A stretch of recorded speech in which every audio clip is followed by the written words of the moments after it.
विद्यार्थी, आज हम लोग देखेंगे चुंबकशीलता, जिसको इंग्लिश से बोलते हैं परमेबिलिटी। आज हम समझेंगे कि चुंबकशीलता है क्या। क्योंकि इस चीज को हम लोग अगर अच्छा तरीका से समझ जाते हैं तो खास करके बिहार बोर्ड के दृष्टि से 2 नंबर पक्का हो जाता है। तो चलिए इसको हम समझने का प्रयास करते हैं। तो थोड़ा सा इसको हम परिभाषित करते हैं, उसके बाद फिगर के द्वारा समझने का प्रयास करते हैं। एकदम इस सरलता से आपको समझ में आ जाएगा। सिंपल टॉपिक है, आसान टॉपिक है। सुनने से थोड़ा सा लगता है कि चुंबकशीलता क्या, बस सिर्फ लगता है, लेकिन कुछ है ही नहीं। बस देख लो क्या है। मैं लिख रहा हूं, किसी चुंबकीय क्षेत्र का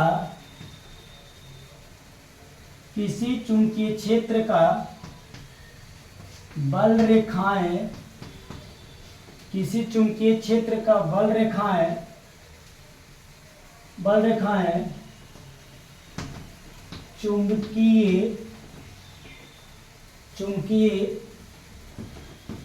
पदार्थ से गुजरने वाले चुंबकीय बल रेखाएं की संख्या को चुंबकशीलता कहते। समझ में आ जाएगा बाबू। थोड़ा सा फिगर देखेंगे। मैंने लिखा किसी चुंबकीय क्षेत्र का बल रेखाएं। कोई भी चुंबक चुंबकीय क्षेत्र बनाएगा तो इसकी बल रेखाएं होगी। चुंबकीय पदार्थ से गुजरने वाले चुंबकीय बल रेखाएं की संख्या के अनुपात होगा। बल रेखाएं की संख्या के अनुपात को चुंबकशीलता कहते हैं। चलिए, आपको ये लग रहा होगा कि क्या क्या हम बोल दिए, क्या क्या लिख दिए। चलिए बात को समझिए। यानी इसको हम परिभाषा दे सकते हैं तो ऐसे देख सकते हैं, लिख सकते हैं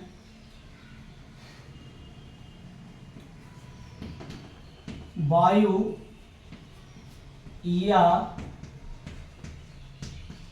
निर्वात में। मैंने लिखा वायु या निर्वात में प्रति एकांक मीटर से गुजरने वाले चुंबकीय बल रेखाएं की संख्या। वायु या निर्वात से रह दीजिए, से प्रति एकांक मीटर से गुजरने वाले चुंबकीय बल रेखाओं की संख्या एवं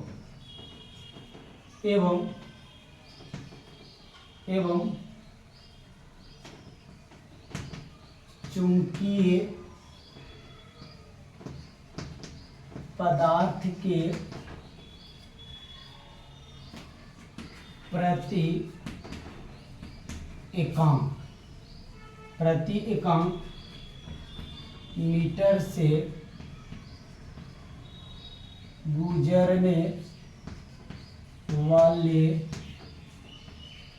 रेखाएं की संख्या के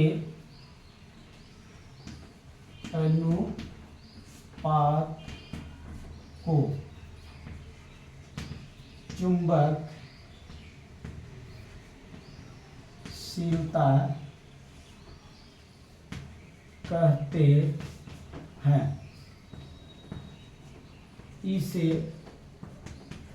म्यू द्वारा सूचित किया जाता है। दिखा दे रहा है बाबू। चलिए आप लोग को अब फिगर समझाने का प्रयास करते हैं। इतना तो समझ में आ गया होगा कब है। तो यहाँ में क्या लिखे, वायु या निर्वात से प्रति एकांक मीटर से गुजरने वाले चुंबकीय बल रेखाओं की संख्या एवं चुंबकीय पदार्थ के प्रति एकांक मीटर से गुजरने वाले रेखाएं की संख्या के अनुपात को, यहाँ पर समझेंगे बल रेखाएं होगा, है ना। अब बताएंगे नहीं, बल रेखाएं की संख्या के अनुपात को चुंबकशीलता कहते हैं और इसे म्यू द्वारा सूचित किया जाता है। आप बस 2 मिनट रुकेंगे। ये वाला हम क्या करते हैं, इसका हेडिंग मिटाते हैं और यहाँ पे फिगर बनाते हैं।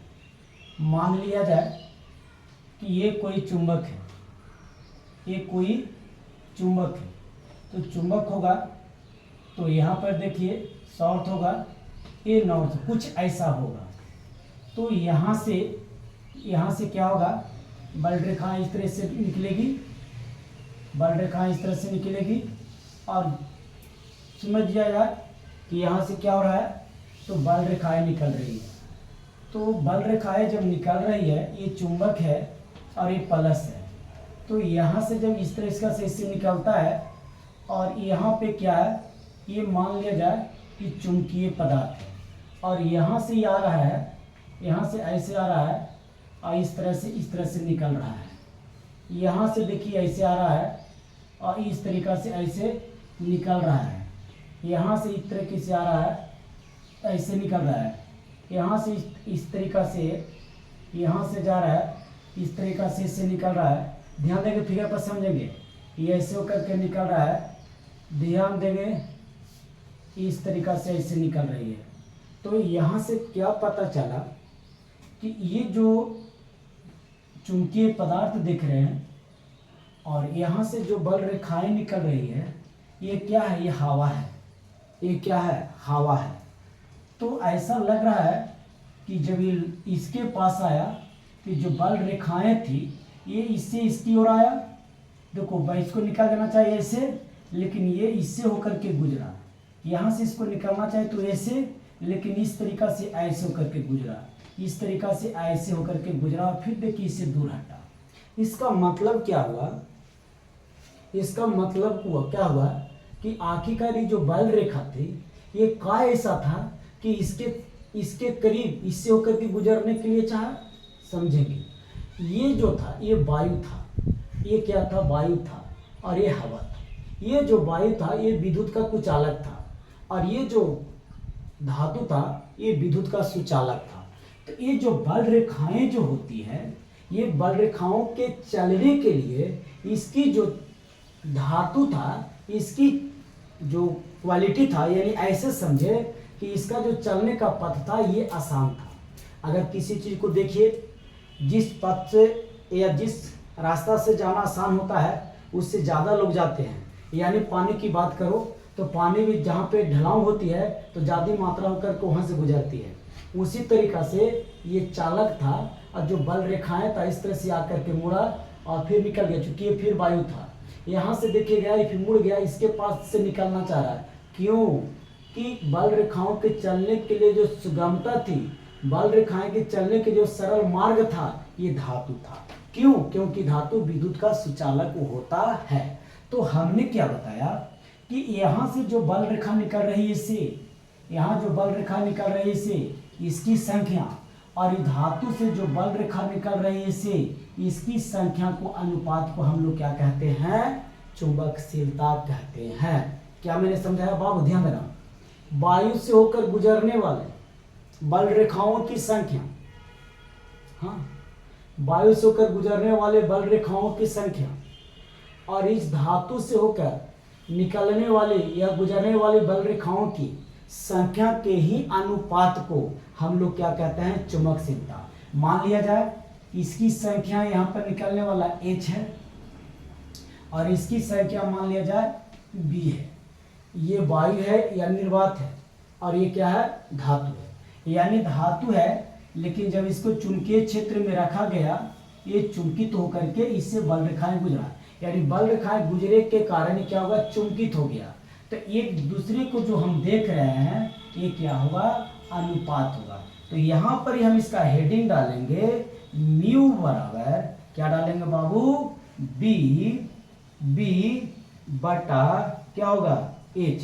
अब यहाँ पे देखो बी बटा जब ये छोड़िए गया, यहाँ पे बी बटा ये छोड़िए गया, तो ये क्या है, ये भी तो बल रेखाओं की संख्या है। एच क्या है, ये भी बल रेखाओं की संख्या है, लेकिन दोनों में अंतर हम कहा देखा कि ये चुंबकीय पदार्थ से निकलने वाली बल रेखाएं की संख्या इससे गुजरने वाली ये थी, और जो एच था ये था वायु से गुजरने वाले बल रेखाओं की संख्या। तो अब देखो यहाँ पे बात को समझना, यहाँ पे लिखा है कि प्रति एकांक मीटर से गुजरने वाले बल रेखाओं की संख्या एवं प्रति एकांक मीटर से, यानी देखा जाए तो निर्वात में प्रति एकांक मीटर से गुजरने वाली चुंबकीय बल रेखाओं की संख्या, धातु में यानी चुंबकीय पदार्थ से एकांक मीटर से गुजरने वाले बल रेखाओं की जो संख्या की अनुपात होगी ना, उसी को हम क्या कहेंगे, चुंबकशीलता कहेंगे।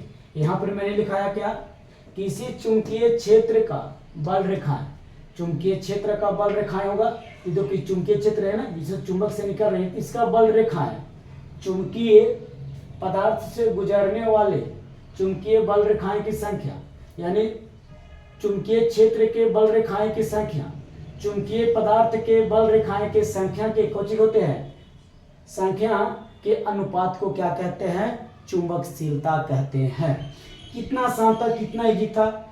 यही सब सारी बातों को जो बोर्ड पर लिखे इसको छोड़ दीजिए, फिगर को बस अपना लीजिए। मैं एक बार और बता देना चाहता हूँ, ये क्या था, चुंबकीय क्षेत्र था। चुंबकीय क्षेत्र का मतलब होता है जिससे बल रेखाएं जितना चारों ओर गुजर रहा है चुंबक का, उसको कहते हैं चुंबकीय क्षेत्र। तो चुंबकीय क्षेत्र रेखाएं की संख्या, और इस चुंबकीय क्षेत्र में अगर चुंबकीय पदार्थ रखते हैं तो प्रेरित होकर के ये भी चुंबकित हो जाता है, और इससे निकलने वाली बल रेखाएं की संख्या जो होगी उसी के अनुपात को हम कहते हैं चुंबकशीलता। चलो बेटा, इस समझ में आ गया होगा। बस इससे मतलब नहीं रखा, फिगर अगर आपको समझ में आ गया होगा तो आप खुद अपने आप परिभाषा बना लेंगे, और अगर आपको परिभाषा बनाने के लिए चल आया तो समझ जाइए कि आप अच्छे विद्यार्थी बन गए हैं। ठीक है बेटा, मैं फिर मिलूंगा, तब तक के लिए धन्यवाद।